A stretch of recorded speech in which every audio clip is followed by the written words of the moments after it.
பாமக தலைவர் ராமதாஸ் கேள்வி எழுப்பியிருக்காரு. யாரை வந்து சந்திச்சு அவருக்கு வேலை இல்ல, அதனால டெய்லி ஒரு அறிக்கை கொடுத்துட்டு இருப்பாரு. அதுக்கெல்லாம் பதில் சொல்ல அவசியம் இல்லை.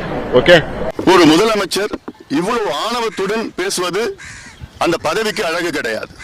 எங்கள் ஐயா அவர்கள் என்ன கேள்வி கேட்டார், அதில் என்ன தவறு?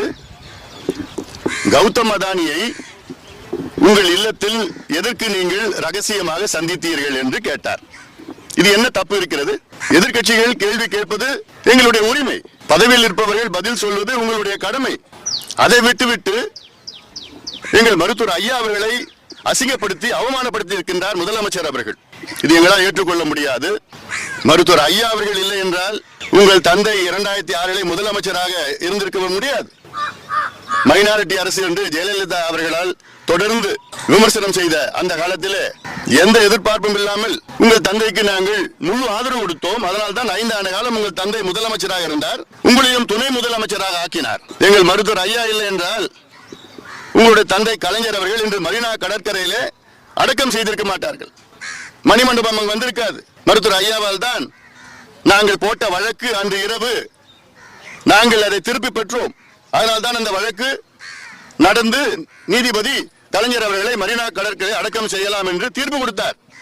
எங்கள் ஐயா மட்டும் அன்று முடியாது என்று சொன்னால் இன்று கலைஞர் அவர்கள் மரீனா கடற்கரையில் அடக்கம் செய்திருக்க மாட்டார்கள். இதெல்லாம் இருந்து எங்கள் ஐயாவை ஒரு மூத்த அரசியல்வாதி, 86 வயது, இன்று தமிழ்நாட்டில் மட்டுமல்ல இந்தியாவுக்கு 6 இடஒதுக்கீடுகளை பெற்று தந்த ஒரு சமூக சீர்திருத்தவாதி, இது சோசியல் ரிஃபார்மிஸ்ட். அவரை பார்த்து அவருக்கு வேலை இல்லைன்னு சொல்றது எவ்வளவு ஆணவம் அது? உங்கள் தந்தையிடம் நீங்க எந்த பாடம் கத்துக்கல? இது ஒரு சாதாரண ஒரு கேள்வி. உங்கள் மடியில கனம் இல்லைன்னா நீங்க பதில் சொல்லிட்டு போங்க. உங்களுக்கு எதுக்கு இவ்வளவு பதட்டம்? உங்களுக்கு ஒரு மிகப்பெரிய ஒரு ஊழல் குற்றச்சாட்டு அமெரிக்காவில், அதுவும் அங்க அமெரிக்காவில் அங்க FBI எல்லாம் விசாரணை பண்ணிட்டு தான் இதை தாக்கல் செஞ்சிருக்கிறாங்க. அதுக்கு தமிழ்நாடு பேர் அடிபட்டு இருக்கு. அதுக்கு ஐயா என்ன கேட்டிருக்காரு, விசாரணை நடத்துங்கன்னு சொல்றாரு. தமிழ்நாடு மின்சார வாரியத்தின் பேர் அங்கே அடிபடுது, கைவிட்டு வாங்கி இருக்கிறாங்கன்னு. அதுக்கு விசாரணை வைங்க. நீங்க நேர்மையா நியாயமா இருந்தீங்கன்னா நீங்க விசாரணை வை. யார் அதுல கைவிட்டு வாங்கியிருக்கா, யார் வாங்கி பண்ணிருக்கான்னு செய்யுங்க. உண்மை வெளியில வரணும். இது உங்களுடைய கடமை. அது அதை விட்டுட்டு அவருக்கு வேலை இல்லைன்னா என்ன பதில்? அது ஒரு முதலமைச்சர்கிட்ட இப்படி ஒரு பதில் யாருமே எதிர்பார்க்கல. நாங்க எதுவும் எதிர்பார்க்கல.